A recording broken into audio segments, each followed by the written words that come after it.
بسم اللہ الرحمن الرحیم۔ شروع کرتی ہوں اللہ کے نام سے جو بڑا مہربان اور نہایت رحم کرنے والا ہے۔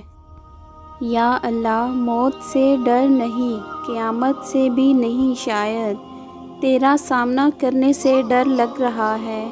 میں ان اعمال کے ساتھ تیرے سامنے پیش نہیں ہونا چاہتی۔ اے اللہ، مرنے سے پہلے ہی میرے سارے گناہ بخش دے اور بے حساب مغفرت فرما دے، آمین۔ گنہگار جب ندامت کے آنسو روتا ہے تو عرش اس طرح کانپتا ہے جس طرح ماں بچے کے رونے سے کانپتی ہے۔ یقین کے پودے پر صبر و شکر کے پھل لگتے ہیں۔ اگر تم خدا کو دیکھنا چاہتے ہو تو اس کا ایک طریقہ ہے کہ تم اپنے دل میں جھانک کے دیکھو، کیونکہ تمہارا دل ایک آئینہ ہے۔ اگر یہ بدی سے پاک ہو تو اس میں خدا بھی نظر آ سکتا ہے۔ شیر دراصل وہی ہے جو خود کو شکست دے دے تاکہ اللہ کی مدد سے اللہ کا شیر بن جائے اور نفس اور اس کے فرعون سے نجات پائے۔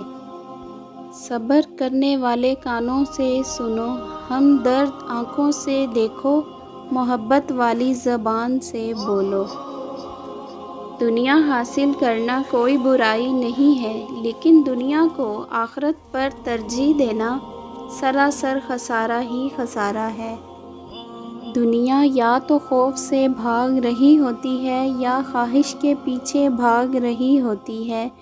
دونوں کے نصیب میں اطمینان نہیں، اطمینان والا ان دونوں سے آزاد ہے۔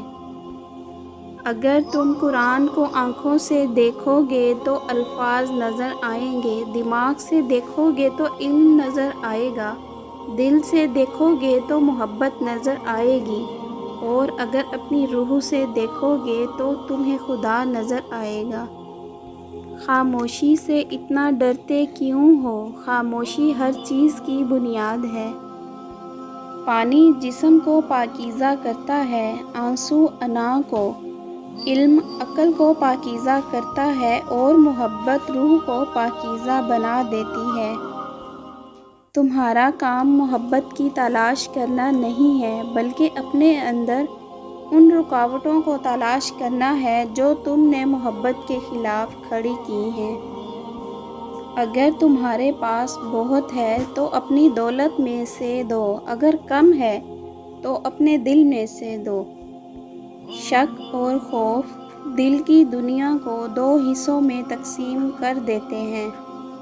عبادت کا کوئی اصول نہیں ہے، وہ ہر اس آواز کو سنتا ہے جو مخلص دل سے نکلی ہو۔